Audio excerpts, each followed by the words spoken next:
Hello, Internet!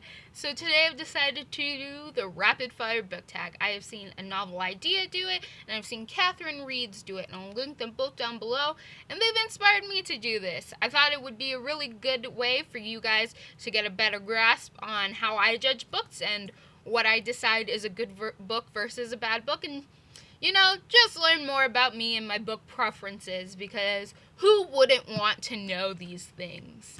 So let's get right into it. Ebook or physical book? Physical book. I am a book collector. I like having books. I am selfish. I want all the books, so I want the physical copy. I do understand ebooks because I am in college and I do move around a lot, so ebooks are pretty handy, but physical books all the way. Paperback or hardback? I don't really care. As long as the book looks good, then I'm good with whichever. Paperback is easier to lay down and read with, so that is a point up for it. But hardbacks also can have really cool jackets and really cool spines and covers on them as well. So they're both pretty awesome in my opinion. Online or in-store shopping? Online. For the simple fact that online I can usually find the cheapest price for a book that I want. And if I go in-store, I only go to stores that are bargain bookstores or tradable bookstores. And even then, I am more likely just to pick up a ton of books that aren't really on my list of books to buy because they seem so interesting. I end up spending more money and I don't have all that money. So online, I am better at controlling which ones I buy, so I usually prefer that. Plus, there's more options online, so there's that too. Standalones or series, I don't really care. For me, it all depends on where I am at time, whether I want to get invested into a series or just want a little standalone to hold me over. My most important thing is that I want the author to take as many books as they need to tell the story right. I don't think you need to extend a story to 5 books if you only need 3, or you should shorten yourself to 1 book when you actually needed 5. Take as many books as you need to tell the story right. Don't go over, don't go under. That's my only real opinion about that. Heroes or villains? Villains are more intriguing. They usually have really cool backstories, and they're overall pretty awesome. If I could be a supervillain, 9 out of 10 times, I'd probably be a supervillain. Villains all the way. A book that you would recommend for others to read, and I have it right here so that I can show you, is Hero by Perry Moore. Now, this book pretty much takes a comic book idea and the essence of comic books and applies it to a literary novel. And I love comic books, and I don't see this done well when they take that superhero-esque vibe and then apply it to a literary novel. It usually does not transfer well. It did here, and I will link the book opinion that I did about this book somewhere on this video. You can go see me talk about that more. Recommended underrated books, and this book is actually not a book but a trilogy by Ray Carson, and I also have these here so I can show you right here. Let me pick them up so you can take it in, and that is the Girl of Fire and Thorns trilogy. So this trilogy I really love. I'm going to do book opinions about them at some point. I have all the ideas written up and I have what I have to say, but I just haven't gotten around to doing it, so look out for those in the future. Main point of why I love these books so much is because the main character looks like me. She's not athletic, she has dark skin, she has awesome hair, and it just instilled in me that I could be a hero if I wanted to. As a kid, I really didn't see a lot of characters that looked like me, and I always thought, man, you're not fit enough to be a hero. But then reading this, it was like, wow, if you have determination, then you can still be the hero you want to be, and you don't have to fit into the stereotype for you to be able to be a hero. So I really loved that series for that reason, plus many others. Weirdest thing that you have used as a bookmark? This, it's gonna sound pretty weird, but I'm not ashamed to admit it. Bathtub, the rim of a bathtub.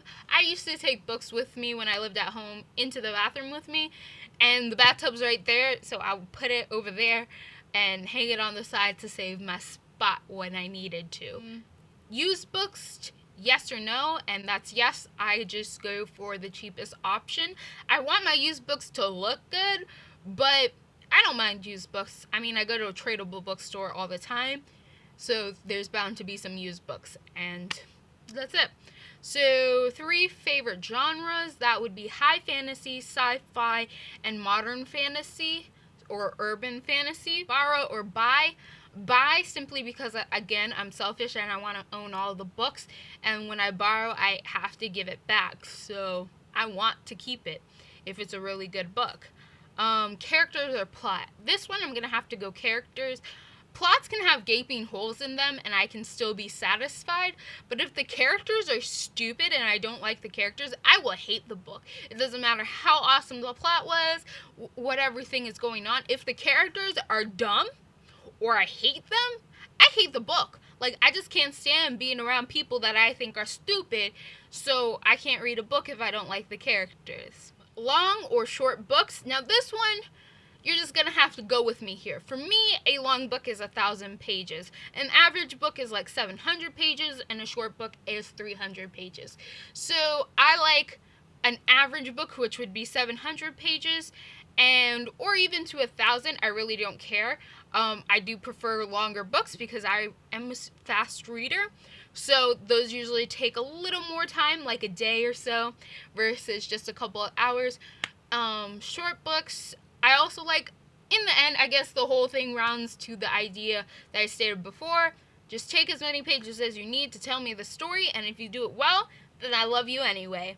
Short chapters or long chapters. I like chapters in between. I don't want the chapter so long that it goes on forever and I can't see an end point, but I don't want the chapter to be only 1 or 2 pages, because then I feel like I'm drawn out of the book for a second, because now I can see, oh, this is a great stopping point, and if that happens too many times, then I might just stop reading because I'm like, oh, and put it off longer. Our world or fictional world. One thing that you will come to know about me is that I love magic. So if at any point in time they told me you can jump on a fault line over here and get transported into another world, I'd probably do it. Like, my biggest dream is to be in the world of Harry Potter, the magical world. I know it's messed up. I know there's a war going on. I know there's a lot of discrimination in the magical world. I don't care. There's magic in that world that I could possibly see or do and have a fun time at it. So, magical world. Do you judge a book by its cover? Yes. If you haven't already gathered, I definitely judge books by their cover. I want the pretty ones. Audiobook, yes or no? Yes, I like audiobooks when I'm driving somewhere, when I'm cleaning, when I'm working. I grew up listening to others read to me. My grandmother always used to read to me, so that's a natural way for me to take in stories, so I have no problem with concentration. Book to movie or book to TV show. So for this, it really depends on the book. If I really, really like the book, I want the TV show, because the TV show gives you more allowance to spread it out, to cover more, and to give a truer version towards the book than a movie would. But if I don't really care about the book all that much, then a movie is fine enough for me. And that's it. Those are all the questions that I found that go towards this tag. If you disagree with me at any point in time, just comment below. Let me know. If you think I made a point that's excellent, comment below. Also, subscribe if you like what you're seeing. Ring the little bell to be notified. All the links to my social medias and to my blog are down below. And that's it. That's all I got. So, goodbye, Internet.